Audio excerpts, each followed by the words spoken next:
Welcome back to Precisely Nowhere. Super excited to be doing my first interview with someone I met what feels like ages ago and is an amazing entrepreneur, creator, and is going to share lots of knowledge with everyone that's listening from her own entrepreneurial journey. Fun fact, I met Sam 12 years ago, which is crazy that it was 12 years ago. I feel like Insane. it doesn't feel like 12 years ago, but I guess it was. I feel like we always vibed and we still stayed in touch on like LinkedIn and social media. So I've been following Sam's journey for quite some time now, and especially with And the Table, which is her company.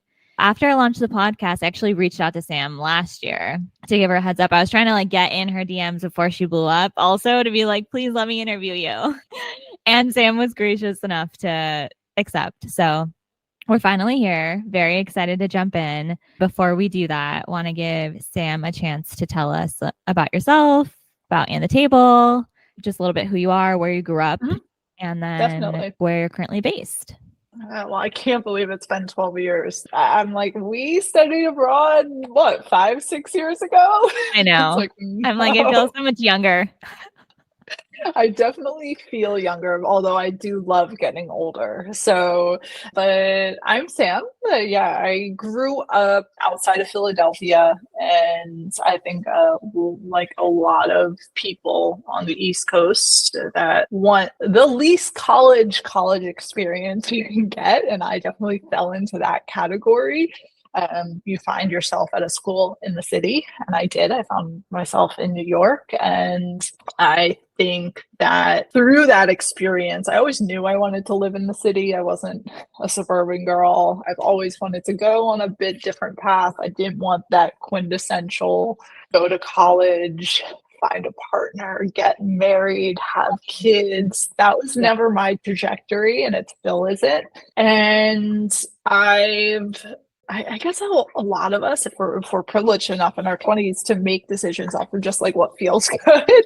And so when I was in university there, I worked in the music industry because I absolutely love music and I wanted to find a job that let me travel the world. So I started working for a music company. At that point, it was called SFX.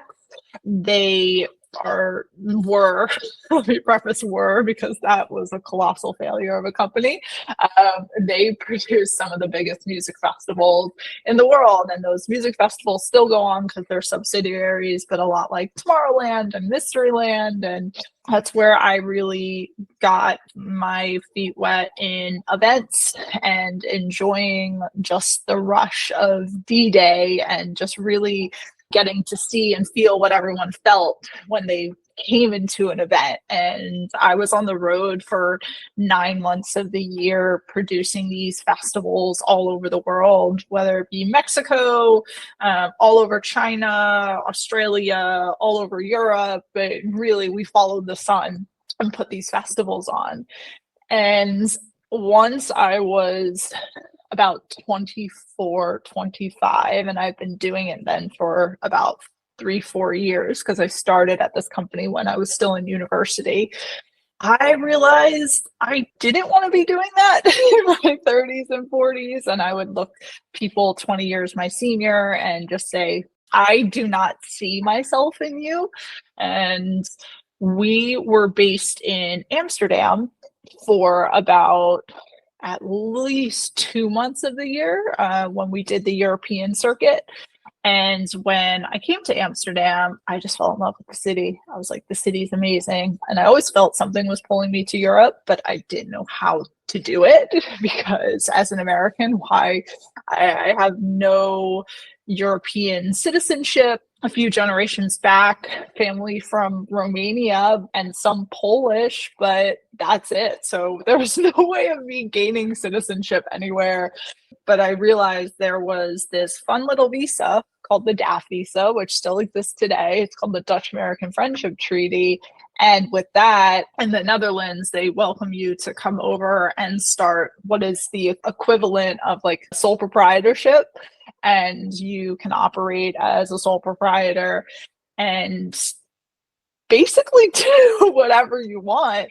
And that's nice little $1,000 fee. It's another $1,000 to your lawyers, and That's given not what it a costs lot to no, it's really do whatever not. you So want. when I went to the immigration office, I was like shaking. I was like, this has to be like, there has to be something wrong here. There's no way I can just move to Europe. And they're like, sure, start a company, live here just because you want to.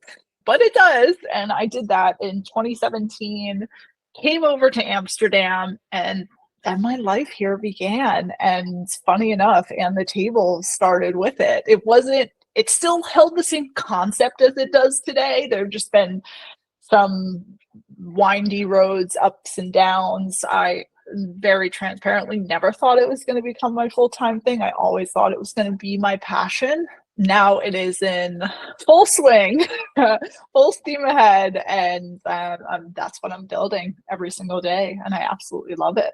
I love to hear that. It's so inspiring. And I didn't realize that there was that friendship treaty either.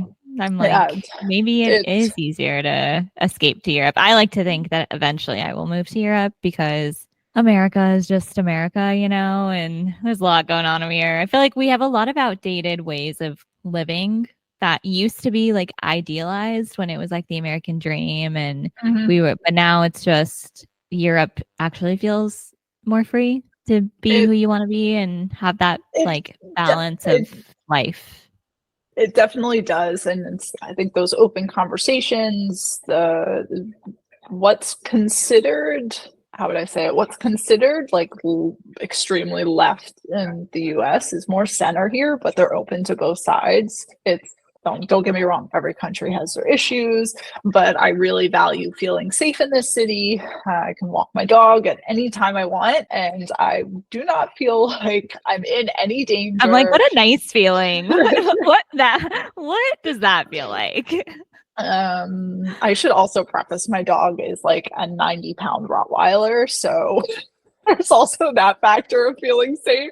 But Yeah, there is the other factor of it. It really is a safe city, and I I thoroughly enjoy the values of the city, living in the city, growing my life here, and now growing my company here too. now tell us about And the Table. You can give us an elevator pitch so everyone can understand what your great company is and what you're doing on a day-to-day basis. Yeah, so And the Table, it's a place for connection at any age. And we do that through our unique dining experience where it's 6 women around a table, all come solo. And at every single table, there's a theme and a question, which helps foster meaningful conversations because, like, why are we 6 women around a table that have never met each other? And what the heck are we talking about?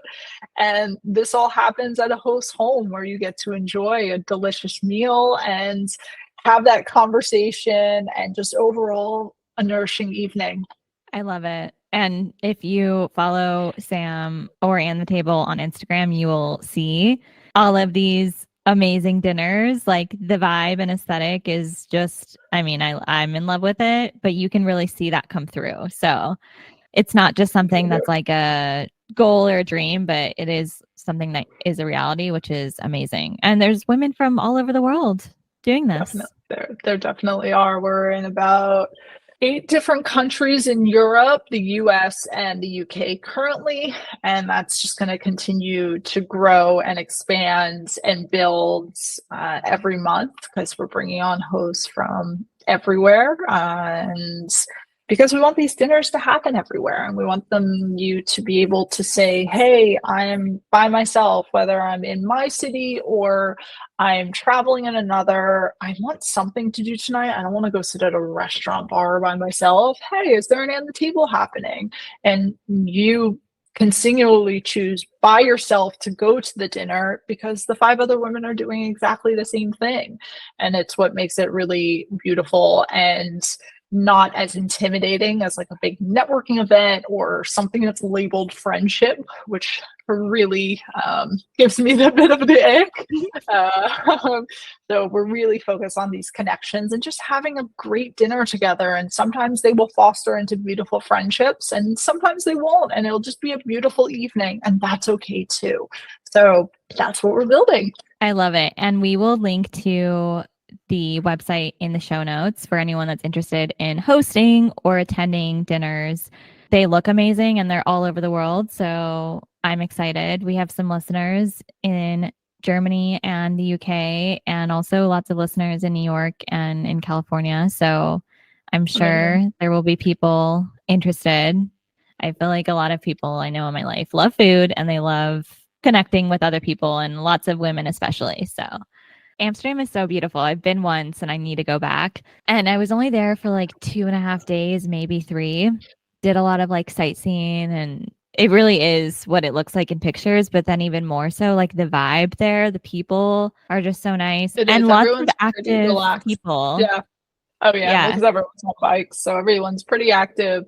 I mean, they have a saying here that the tallest crop gets cut in Dutch, but that very much shows to kind of the ethos of the city and the country. It's everyone's just in Dutch you'd say rustig, like chill. Everyone's chill, like everywhere, And the like fashion there, like I like went shopping there and I was like, oh, I got some really great things from Zara and Mango and just they do. They all have some good around. stuff. We have a lot of weather protecting clothing here because it rains a lot. But other than that, it really is great. Yeah. Oh, Amsterdam. So when did you know you wanted to be an entrepreneur? So I guess there was never really an aha moment for me, because I guess there isn't one path for any entrepreneur. Like I was saying, I was in the corporate music industry, and then when I came to Amsterdam, I was in the corporate advertising industry. And it just never felt like it clicked. People really, at a lot of these companies that I was with, they really drank the juice and they really felt it in their heart that they were doing good, building good, creating good, which I think they were. But I was never part of that. I felt like I clocked in and I clocked out. And I think that there's also, I've gone in and out of the entrepreneurship journey, and I think that's really crucial for people to understand that some have been successes and some have been failures. And I think when I realized I was a true entrepreneur was with when the failures hit. I was ready for what's next. I had to look at it very logistically and say, okay, maybe I can't jump into another entrepreneurship journey right now. Maybe I need to go back to freelance in advertising and actually make ends meet for 6 months. But whenever those failures hit, I didn't sulk. I didn't feel ashamed. I allow myself to be disappointed for those 1 or 2 days, because that happens. You're disappointed in it not reaching its potential, but you're able to pick yourself up and say, okay, what's next? And entrepreneurship is a game of failures, and it's how well do you deal with those failures to be able to push yourself to do whatever the next thing is. Yeah. And I feel like a lot of, because you've had that balance of you went to college, you worked in corporate America, and you've slowly found your way out of it. But can you speak a little bit about what it's like finding that balance too, of like having that maybe even part-time or full-time job that helps you pay your bills, but then also like having your passion that's, and then working towards like being able to move away from that? Because I feel like a lot of people, in my opinion, it's either like people don't even know where to start there. For some reason, people also, maybe it's people being a little naive, thinking that they could just be a full-on fledged entrepreneur and not like having a plan of like, okay, how am I going to support myself while I try to get this thing up and running? Because it is an unknown thing. You don't know how long it's going to take you. Like, there's not always like you can make a plan, but the plan doesn't always like happen The plan, how you think it's going it's to. always changing. The plan is always changing. And I think that's, you have to make an initial plan. For me, that plan was, how much do I need financially on a personal side to break even every single month. We're not going to be saving too much money right now because I want to go on this entrepreneurship journey and I want to create something that's meaningful for me in my life. And I'm determined to build that. So on the personal side, how much do I need to make? I'm going to throw a random number out there. Let's say it's 3,000. Okay, I need 3,000 euros to live every single month to pay my rent, my health insurance, my food, like my fitness, whatever those things are in my life. And I'm starting this entrepreneurship journey, and I budget for 6 months out. That's what I did. I said, there's 6 months of absolutely no income coming in, zero for my idea.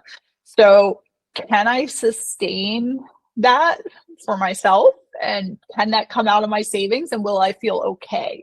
If I'm going to feel strapped and really stressed out, then maybe that's not the move to make right now. Okay, so if I can't go full-fledged entrepreneur and focus on this idea 100%, can I do 50%? Can I figure out a job that is 20, 25 hours a week where I can clock in and clock out and I can make 1,500? So I'm not completely stressed and I still have that inflow of cash each month to make my life go. And from there, then say, okay, so 6 months, can I not make anything from this idea? So that was my personal way of doing it, knowing I was going to bootstrap it and I didn't want to get investment. I think if you go down the investment route, of course, it's completely different because you're pulling an investment, you're giving up part of the company. And with that, you're going to take a small salary. So if you're at the place where you don't want to go down that investment route and you want to do it yourself, that's the way that I budgeted it. And it was every month reconciliating and saying, is this what I spent this month? Did I spend over? Did I spend under? How much did I make? So there's really this kind of weaving together of your life and your entrepreneurship idea or journey. And then they start to separate a bit more and more. And you're able to not take on a part-time job anymore, just fully focus on the idea. So that was exactly how I did it. And it took a serious year to get to the place that I was full-time on this. Okay. I feel like that's not too bad. I know that there's a lot of work that goes into the day-to-day though, of even just like tracking your budgeting and actually seeing what you're spending, because it's so easy to just spend and then you're like, what did I actually spend this month? And get a separate bank account, as anyone should, for any idea, like any company you're creating. But for me, having a separate bank account made it extremely easy to be able to track, like, how much am I making from this? I'm paying myself that set amount. What am I spending on the company? And so as someone that is honest, I'm not great at numbers, but I was still able to do a basic P&L and say, okay, this is where I'm at. This is my cash flow. And can I survive another 6 months of doing it this way? Yeah. For anyone who doesn't know what a P&L, can you give them like a TLDR? So it's profit and loss. So it's really basic in terms of writing in an Excel everything you're profiting from, all your different lines of revenue, and then below that, putting all your different costs. So everything from your rent to your subscriptions to any team members you have to bring on, any tax accountants you have to bring on. I personally always put a 20% MFU, which is major fuck up. So I put 20% of the whole budget on that on top of like it. A true entrepreneur, she already knows to budget for this. Because those things will happen. And then every month you're going and you're looking at what your estimated was and putting that next to your actuals. And at the bottom, there's basically a sum of, okay, this is my profit minus all of my costs. How much in the positive am I, or how much in the negative am I? And you can do that month by month to really be able to see where you are. Yeah. I have to do that in my day-to-day job. Like I help manage the budget. So I'm so glad that I'm learning that in my like 9 to 5, because it has been helpful even as I start to try to make my way into the entrepreneur journey of like even understanding those things can be hard when you're like fresh into it and you've never had to even think about those things. And, It's then you're like, super oh, I have to think difficult. about it. Yeah. So, It is. I have I call it a P&L document that I personally made for myself, and I give to all my friends when they want to start a company, because I say this is the P&L you use. We're at the age where at least the friends and acquaintances, people that I surround myself with, I like to have people over for dinner, and then we drill into each other's like ideas and figure out if they're actually financially feasible. And then great, let's build the ethos around it. I get so much drive and enjoyment from doing that beyond just my idea. I bring ideas from and the table to my friends all the time, and they grill me on them, which is great. It's a great mirror to have. Because your closest friends are truly honest with you. oh, for But sure. it's surrounding I yourself love with people this. that are always feeling that want to build in the same way that you do. Yeah, and like lift you up and help you find like kind of find those solutions, even if, yeah, like you have an idea and you're like, okay, maybe this isn't it, but helping you navigate that. I feel like it's really important to have people in your life like that Definitely. and are like-minded in that way. So that's a great segue into how do you stay inspired? It sounds like you have this think tank of friends where you can bounce ideas off of when you have them, but I just feel like part of being an entrepreneur is also like continuing to have ideas and especially as you evolve. So like in terms of just staying inspired, what do you have any tips or go-tos that help you keep that inspiration flowing? It's a good one. I'm the first to say that I'm not a creative. I'm definitely more on the business side of things. So for me, I stay motivated, and that's a big driver for me. And I guess they can inspired and motivation can be interchangeable with each other. But I stay motivated by the and the table hosts that are creating these new themes that I could never even thought about. The women that are partaking in this all over the world. And when I can be sitting at my apartment in Amsterdam and I see tables going on in San Francisco or Frankfurt or Brazil, and seeing these women connect and me having absolutely nothing to do with it, other than, of course, it's my company, but I'm not the one there facilitating it. They don't hear my voice, they don't see my face. That is what drives me to keep building this, because I see how great it can be. And we're definitely building something new. So there are ups and downs with that. But I think the motivation in seeing how nourishing this can be is what keeps me going every single day. Yeah. I mean, I get inspired from looking at the content that gets put out there. Like I see the tables. I love interior design, so even just seeing the like tablescapes and the conversation and like all of the intentionality behind what you're trying to do, that really comes through with all of the content that's created. So it's inspiring. And to see so many women really coming together and like building friend like relationships and from being complete strangers, it's awesome. Yeah, it I feel like definitely is. Sam is helping women also support more women, which is what we need in the world. So I love Definitely. it. Thanks, my dear. Um, what advice would you give to your younger self or someone who hasn't found their passion? Because you have found your passion. And I feel like a lot of times, especially if people have taken the more traditional route, which a lot of people have, of, you either go to college or you just go straight into like a career and then you're like trapped in corporate America. And sometimes that's people's jam. So, like, that's fine.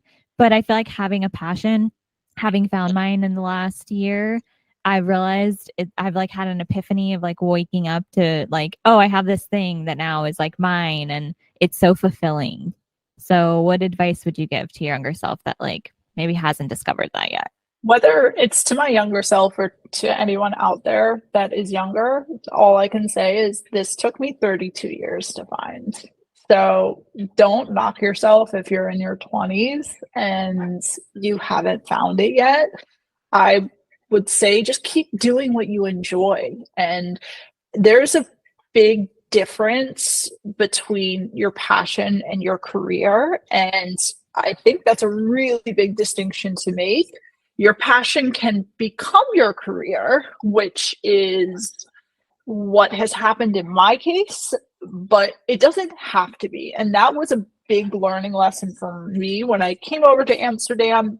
I wasn't just doing and the tables and the table. It wasn't called that then either, but I wasn't just doing these dinners. I was trying to figure out what that passion was when I was 25. And I love anything and everything to do with coffee. I love anything and everything to do with fitness. And I went down those entrepreneurial paths with it. Specifically with coffee, I just got to the place where I didn't like it. And I was like, wow, I guess I just don't love coffee as much as I thought I did. And then I was like, no, you idiot. You do love coffee as much as you do. It just doesn't have to be your career. It doesn't have to be the thing that makes you money. It can be your meditation every single morning when you get your cup of coffee and you reflect on the day ahead.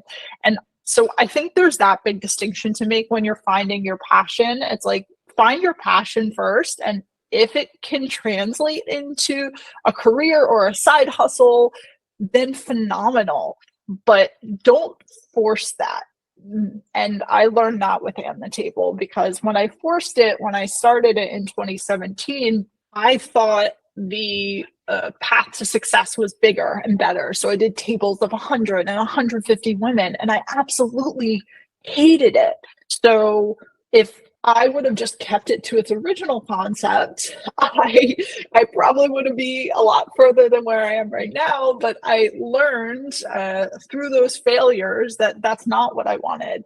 So it goes through peaks and valleys, and just do what you enjoy and keep doing that. And if there's a way to monetize it and you really want to focus on monetizing it, just make sure there's parts of it you still love doing. Yeah, it sounds like also taking that pressure off of yourself to monetize it sometimes, even if you want to. Like if it's not, I think just even kind of naturally let it happening as you're trying to do it, like take those signs, because sometimes it's not like keep pushing forward, but it's like take a moment to really like look at why there's obstacles and hurdles, because it is such a shame when you have a passion and then you try to monetize it and then you're like hating the passion that you once loved, because it's just not always in the cards to monetize things. Yeah.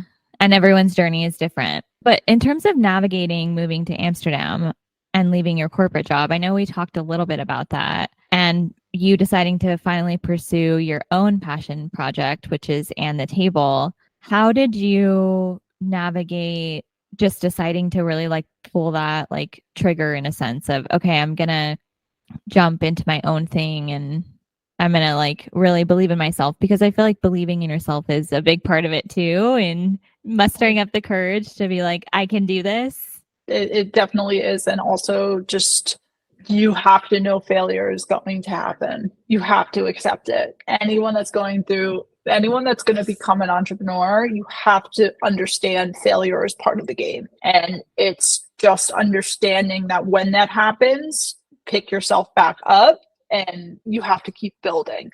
Whatever plan you have set in front of you is going to change. It's going to pivot. You're going to learn a lot about yourself.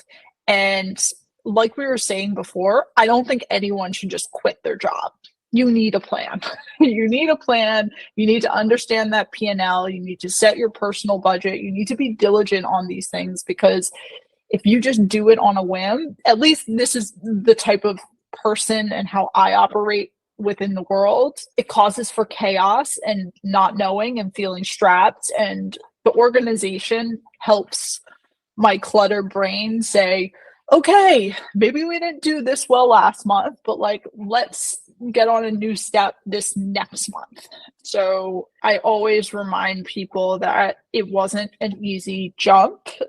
Like I said, it took those really 6 months of full time, then another 6 months of part time, and then I went fully And the Table. And I'm still strapped, and it's still every single month figuring out am I going to make ends meet? So that doesn't end a full year later of me doing this full time. Yeah. And it sounds like a lot of consistency is needed because if you're not consistent with what you're trying to make a full time thing, then it's going to be hard to get that confidence to make that jump. Yeah. If you don't like have that experience of like being like diligent and dedicated, treating it like a job, you know, at the end of the day. You are your own harshest critic. You have to keep, let me say this better. You're the only person you're accountable for. You don't have anyone else holding you accountable. So you need to be able to hold yourself accountable with everything that you do. Yeah. And that's so hard sometimes. I go through that with the podcast, and I'm like in that beginning journey of like, okay, I want to try to make this a full-time thing one day. Mm-hmm. So I need to consistently like keep it up and work on it. And then you set your goals, but then, you know, life happens and you like have to pivot sometimes, but then you're like, okay, I need to still pick those goals up if you want to get there. And it takes a lot of, like holding yourself accountable. Like if I try to tell myself, like, if I'm not going to make it happen, no one else is going to make it happen for me. Nope. So like I either have to make it happen or accept that if it doesn't happen, it's because I haven't made it happen. Definitely. Yeah. So for like any lessons, and we can do 3 or 5 or less, whatever comes to mind, that you've learned in your first 1 to 2 years as like a full-time entrepreneur. Is there anything that you can share? Definitely. And I think there's a few I can also share from previous failed experiences. Again, these are personal. So there are probably experiences that happen for other people that this may work for. For me, the first one is don't go into business with people that are in a relationship. I learned that from a failed entrepreneurship venture. I knew it in my gut. I shouldn't have done it, but I did. This was not on the table. This was something else, but went into business with 2 people who I thought were in a healthy relationship. At that point, something tumultuous happened between them. It blended into the business, and it was the beginning of the end very quickly. So that would be 1. 2 would be really understanding that freedom doesn't exist as you think. Your life and your career become intertwined as an entrepreneur. There's no balance. It's understanding that balance does not exist. It is, you want this so badly to be a part of your everyday life that Monday through Friday, 9 to 5 it's not a thing anymore. Then your word holds all truth, especially if you're at the top of the pyramid and you're starting to bring on employees.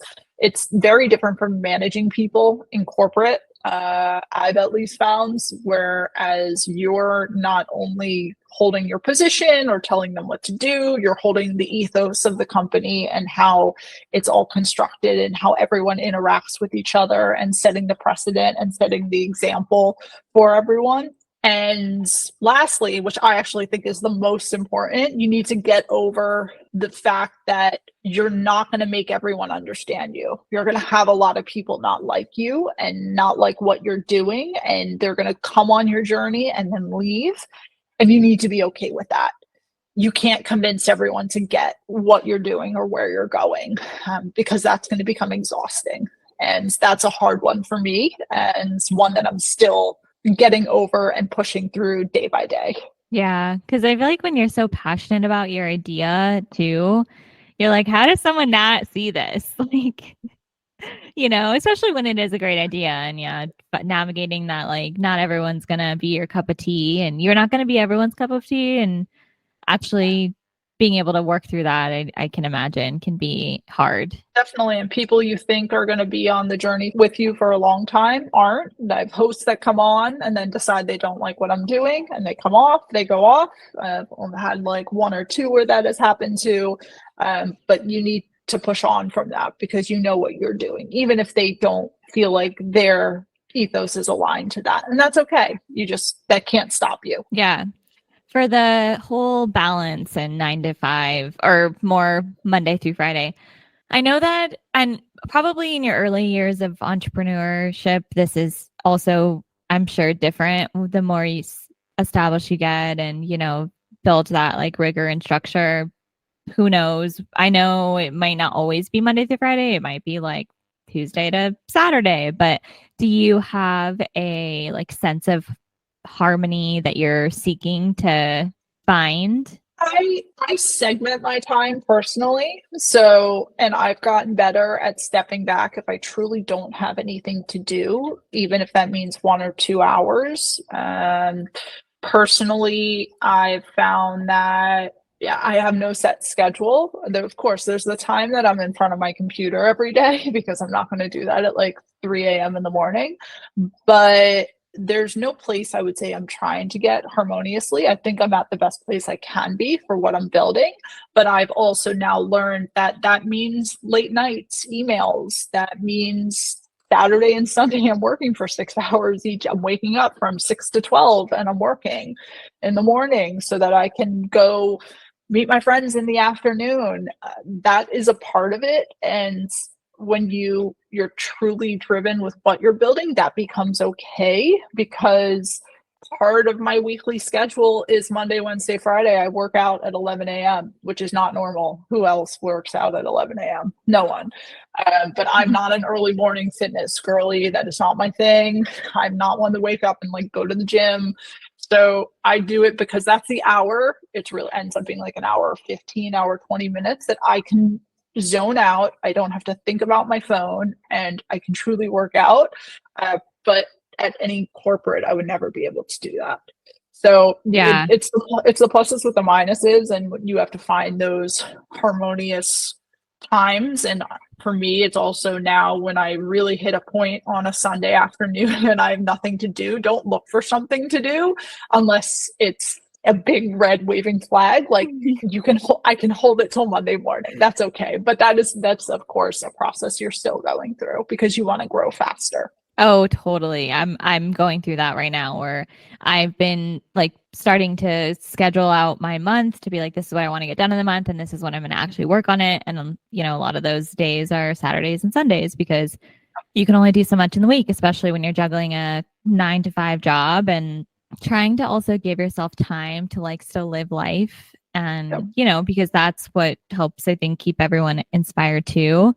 It can be hard when you're really ambitious and you're like, I just have all of these things I want to accomplish and I want to do them like sooner than later because especially like, if I would have got started sooner, like I, would be here. So finding that, like giving yourself a little bit of grace can be easier said than done. And I feel like you're continuing to push yourself out of your comfort zone and definitely growing and the table grows and evolves. So why is it important for you to keep doing that, like pushing yourself and building, and the table up more and evolving? I think for anyone that's growing a company, you have to understand that there's no comfort zone.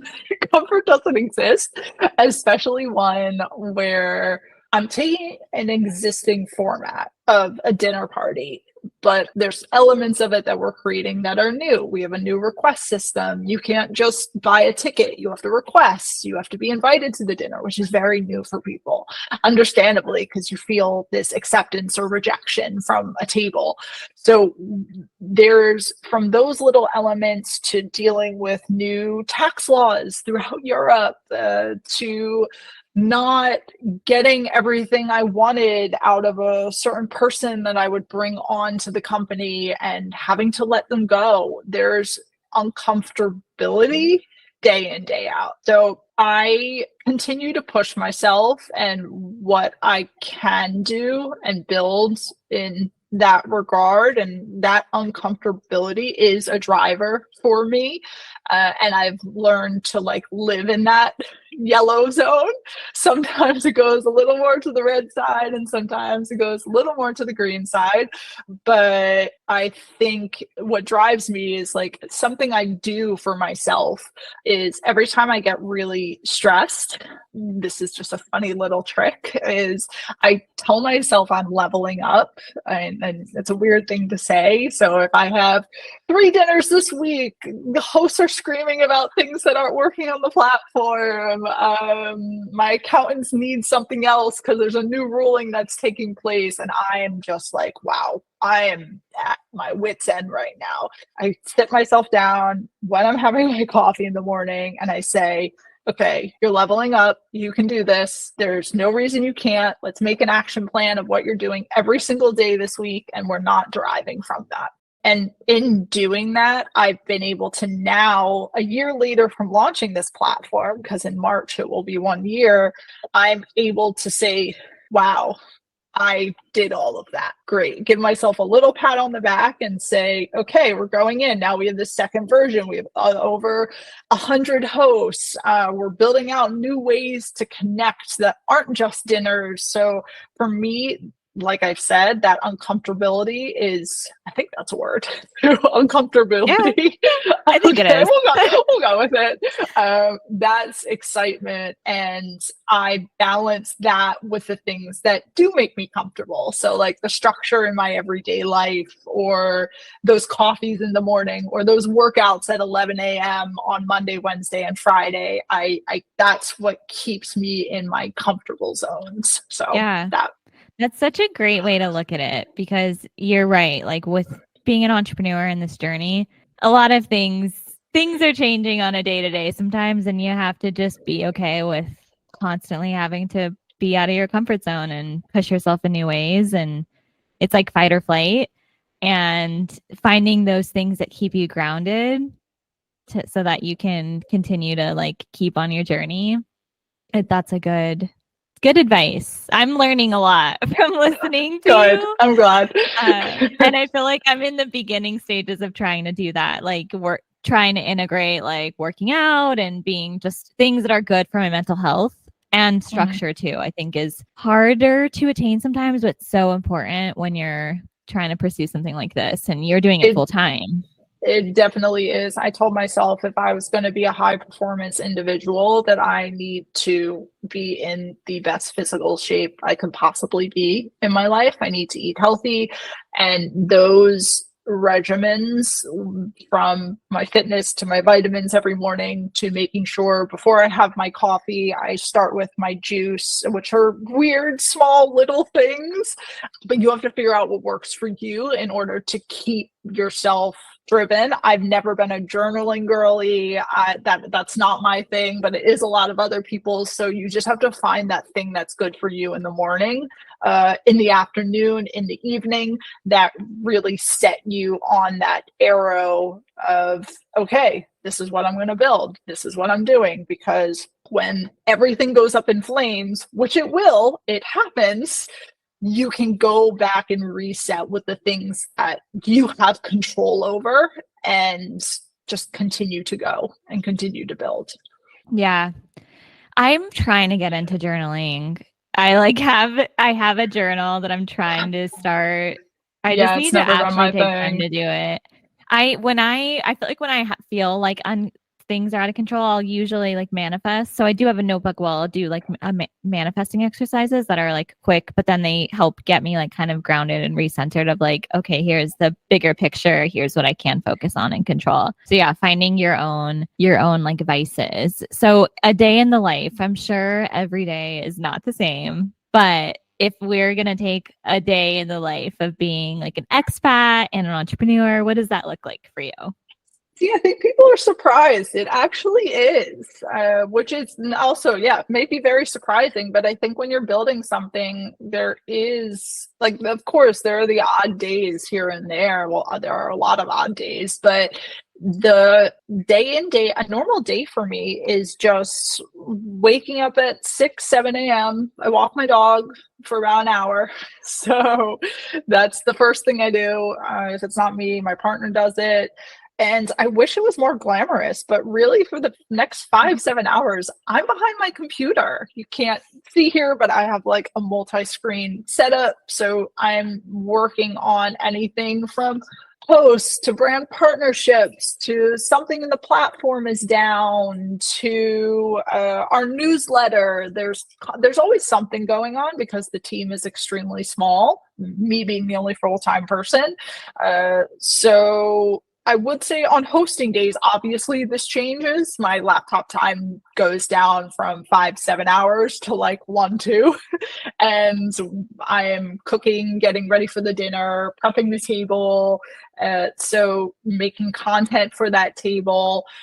and like I said, on Monday, Wednesday, Friday, sometimes the weekends, depends how lazy I'm being. Like I work out, and that's a big reset for me. And then when it comes to dinner time, I really try to focus, even if it's just a few times a week, that my partner and him and I get to sit down and have a meal together, and either he cooks it or I cook it. We really do share that responsibility because we both love cooking.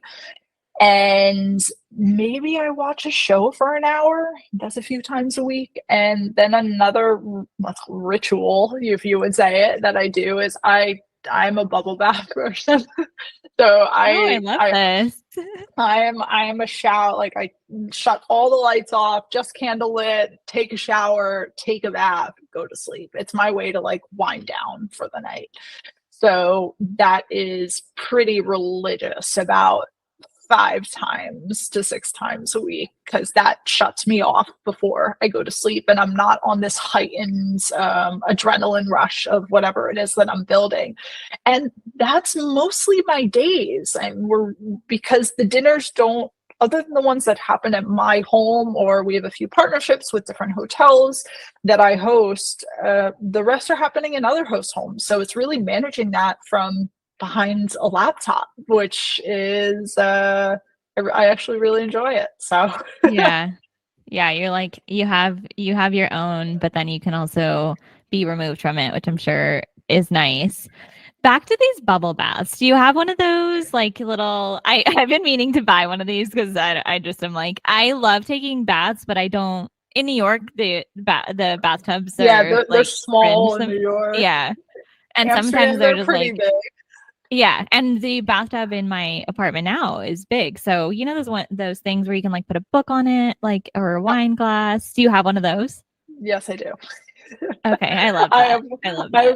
have one of those like call it like boards, I guess, that Yeah. goes across. So I have a little candle. I have like the place I put my phone, so I know it's put down, and like no light will shine through. And it is just really a relaxing hour with no outside light, because one of my 2024 intentions, I guess, goals, the personal goals, is absolutely no cell phone in bed, because I would find myself scrolling for hours. And as most people do, you look back, you're like, it's 1 a.m. in the morning and I'm scrolling for 2.5 hours. What? Yeah. And then that goes into your sleep. So I found that, okay, I'm not going to do that anymore. And so far, so good. It's been 22 days. That's amazing. That's really great. 3 weeks to break a habit. So we've done that. Yeah, they say it takes 3 weeks to like build or break a habit. Okay.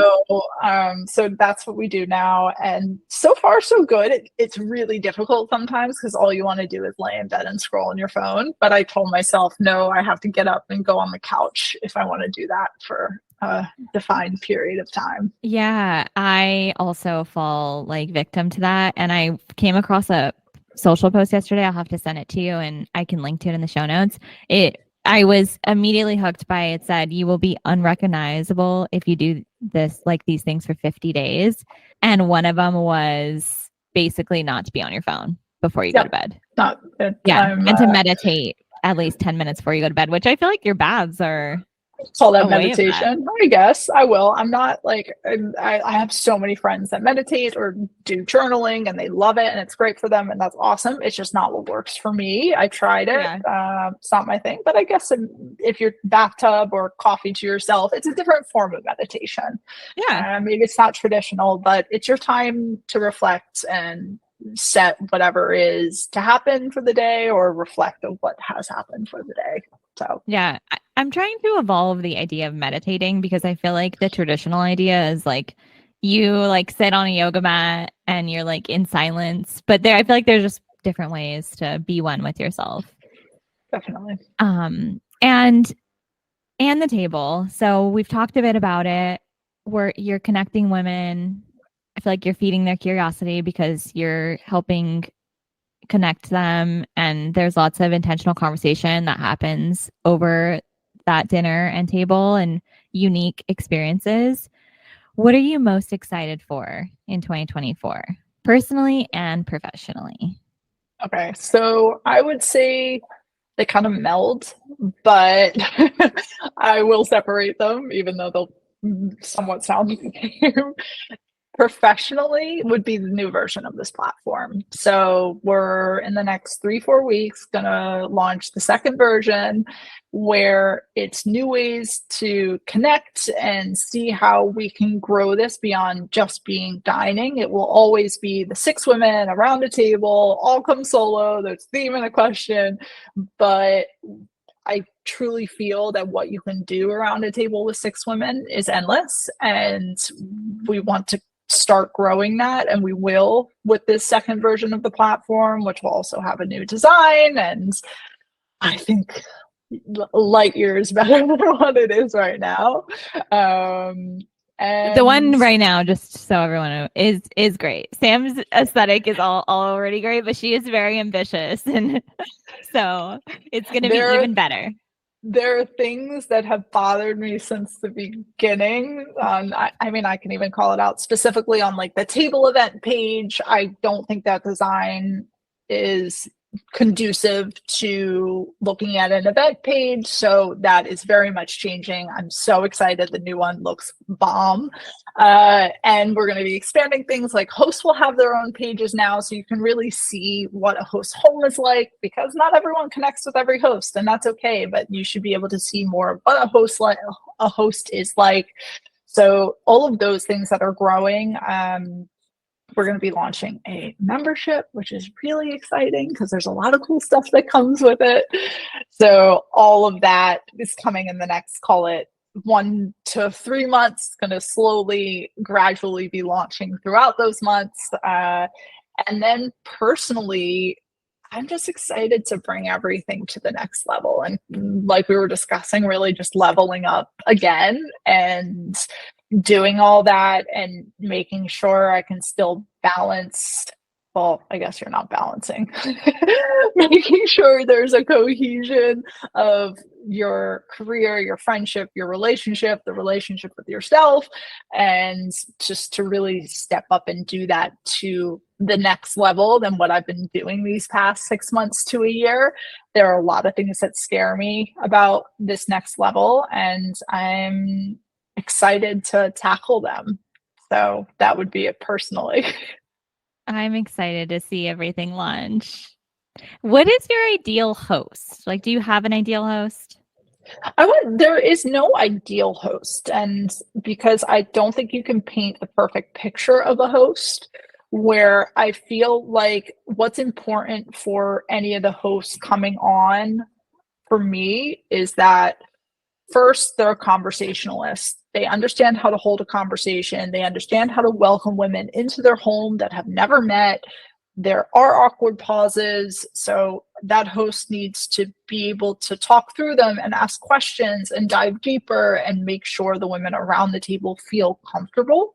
So that's extremely important. The next is that, for me at least, that their home has their aesthetic. And I say their aesthetic because there's not one type of design that I'm looking for in a host. Some hosts are crafty and there's paint all over the walls and nothing has a place.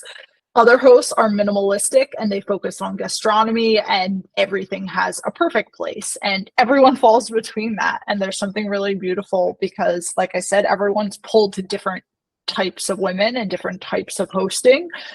And then the third is that they enjoy, I'm going to say hosting. I used to say food, but now that we're going to be expanding to beyond just food, whereas I think there'll always be some type of food element, whether it be snacks or cocktails, but that we're going to be growing a little bit past that. And it's going to focus on the table itself. It's that the host can host. They understand how to bring the concepts of whatever it is that's happening around the table together, from the activity they're doing to the food they are or aren't serving, from the drinks. It's really a cohesion of those 3 pillars that for me just makes a phenomenal host. Okay, I love this. I feel like you're describing me, so I'm gonna. I can't wait.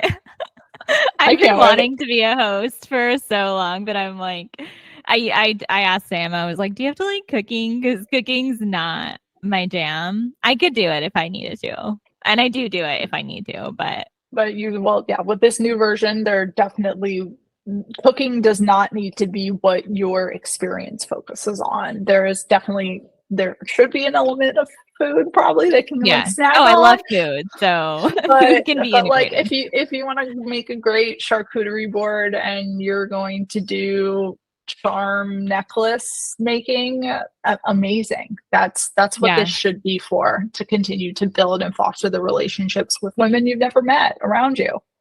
Yeah. I do love crafting and all thing like arts and crafts. So that I can get Great. behind. Love it. And how about your top 3 favorite products right now or things? This can That's be a good what you one. use in your personal life, professionally, both. So let's start with, I would say, all things mocktail. And I say that because I've been on my own non-alcoholic journey for the past year now. It's been a year since, a little over a year. So November 2022 is when it started.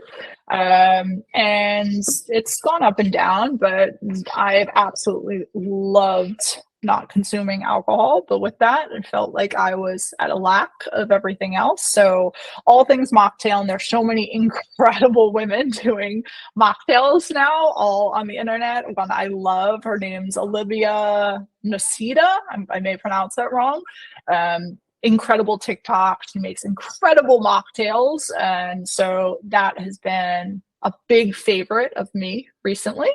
The second that I'm potentially a bit late to the game on, I've seen them here and there, but now I'm actively reading and listening to their podcasts, is Cherry Bomb. So Cherry Bomb focuses on all things food and women and hosting, and they're incredible. And I absolutely love reading and listening and taking part in everything that they're building as a media company.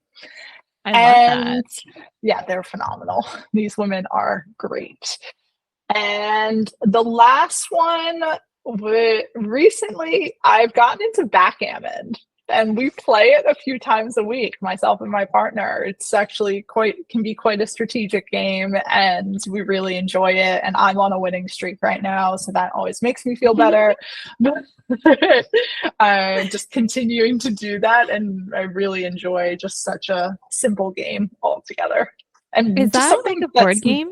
yeah, it's the board game with the like checkered pieces, but you like move them along. Sorry if you hear my dog panting. She just walked All in. good. But it's a board game with like, yeah, checker type pieces where you can like move them over, and it's a lot of fun. Strategy games, maybe Mm. women excel at them. I played Battleship with my boyfriend on our first date, and I hadn't played Battleship since I was a child, and I beat him multiple times, and I just strategies involved. It So definitely is. simple. He's playing defense while I'm playing offense. So that's Yeah. that's kind of that's my strategy in always winning. Yeah, maybe that's it. I am liking those board games that are like simple, but like, they make you think. They do. They're Yeah, fun. in fun ways. And Cherry Bomb, we'll have to link to it. I haven't heard of them, so we'll have to Yeah, check them out. they're incredible. They put out, I want to say, a physical magazine. I want to say it's quarterly. Ooh, And all things food, all things women, they're your place to go for it. okay. And mocktails, circling back to that, because I'm on a journey more recently of trying to wean off of drinking as much. Maybe it's the New York culture that just gets to you, or you just drink a lot and then, you can only sustain that for so long. It's also just not healthy to drink that much.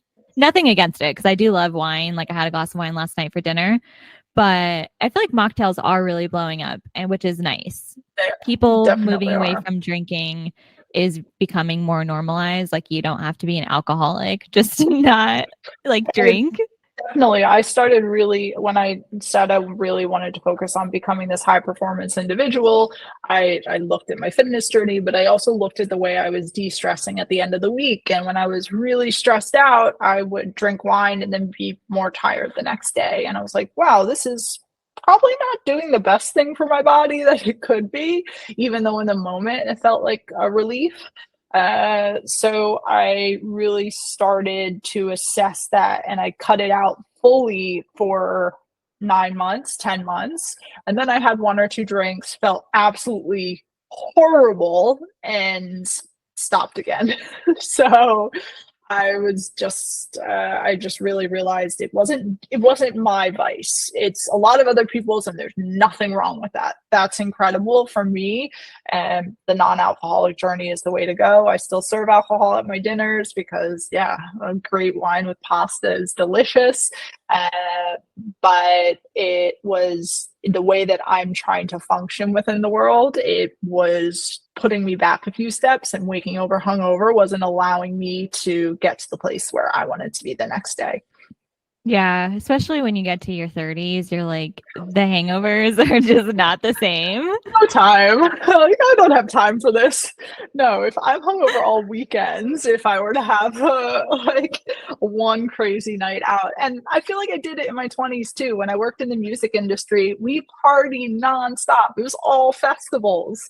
So I did most of my 20s of an immense amount of partying, and I just Yeah. feel like it's good. It's okay. I did it. Like, that's not the next goal here. The next goal is connection at any age, and that's where I'm set out to build. Yeah, I feel like that sets a lot of honestly people apart, especially if you're trying to pursue an entrepreneur journey of you really don't have time for it anymore. Like wasting a weekend because you feel sick, it's just a waste of a weekend, and then you're like, you can't get that time back, you know? No, you definitely cannot. Yeah. Oh, this has been such a great interview. I'm so glad that we got to connect, and you have given so much knowledge to everyone that's listening.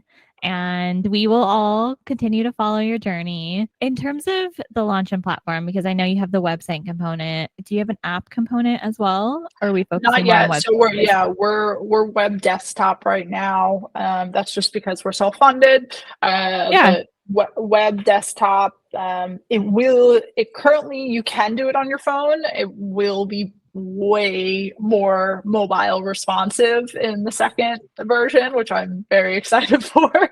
I don't even need to just tell people to like not be on their phone for it. So it Yeah. will be a lot more mobile responsive, but it still will be a desktop first platform. Okay. Which honestly, I think is great anyway, because there's so many apps already on our phones. So save us an app. I feel like it's so easy to access it if you can just share a link with someone. Yeah. Versus like trying to get them to download an app and, you know, everything that comes with an app. But one day. And can you tell listeners where they can find you? Definitely. So you can find us at andthetable.com, and if not there, on Instagram at and.the.table. And it's the same on TikTok, and someone took the full name and I can't get it back. So that's where you can find us on Instagram and TikTok. Awesome. And do you want to share your personal IG or just Yeah, of course. Table? My personal is my full name, Samantha Danielle Wolfson, and you can also find it connected within the And the Table because it's still there. I may take it out of the bio, but for now it's still in the And the Table bio. For TikTok, tell us some of your like tips for TikTok, because I know Instagram and TikTok are a little different. Do you Yes, are you leaning more towards one or the other? so we use TikTok as a top of the funnel brand awareness. That is solely to get people to know, understand, and the table from a top level, or just be really inquisitive of what it is. And then Instagram is where we focus on all of our engagement. I think that's for a lot of brands, and that's what works really well for us as well. So that's how we differentiate the two. We go viral quite a bit more on TikTok than we do on Instagram. But from there, we do a lot more of the interaction. We talk about the tables. I talk to the stories a lot more on Instagram. Okay. And do you have people helping you create content for TikTok, or are you doing that yourself? combination. So right now it's just me. I had a marketing personnel, potentially looking for a new one once I launch this platform. And it is something I don't love. So I'm really excited to find someone that lives and breathes it and wants to build it with me. Yeah, I know that's the tricky thing and good thing with being an entrepreneur is, not everyone loves doing all of the aspects. So finding those people that can help you when you get to that point of, like being able to support them or even give someone an opportunity if they're looking for like a side hustle to really like start to expand on. So that is awesome. I will have to follow you on TikTok. I follow you already on Instagram, so I'm excited. I'm trying to adopt TikTok more and start to use it more myself. There's just so many platforms out there. I've been like, there's only so many platforms I can be on, but growing slowly. Growing slowly, exactly. Amazing. I just don't want this interview to end, but I know it has to go. But I am so grateful that you took the time to talk to us. And I'm sure in the future we'll interview again when everything has launched and you'll have more insights and tips to share. Do you have any parting words you would like to give the listeners? I would say from the words of Malcolm Gladwell, because he's one of my favorite authors, is that an idea is just a flickering candle waiting to be snuffed out. And I find that quote so important that everyone will constantly try to snuff, blow out, whatever you want to say, your light. You're the only one that's going to keep that alive and keep your drive going. So keep doing that because that will only get you to where you want to be. I love that. Very inspiring and very true to the entrepreneur journey. Oh, Sam, you're so great. I love it. Amazing. Thank you so much for talking to everyone today. Thanks so much, my dear. I hope you enjoyed this first interview. There are more to come. Just love Sam. We met abroad in Florence. So much has happened since then, but have managed to stay connected. So grateful that she took the time to talk to us today. Learned a lot from her. So I hope that you all did too. I'm very excited to be bringing you more awesome entrepreneurs and creators, people that are just really taking their passions to another level. And not all of them are doing it full time, but they are dedicating their time and energy towards something they love. I want to bring that content to you, everyone that's listening, because I think we could all use a little encouragement to find time for our own passions and love bringing the good vibes. So thank you for listening. Talk soon. I love you all. Bye.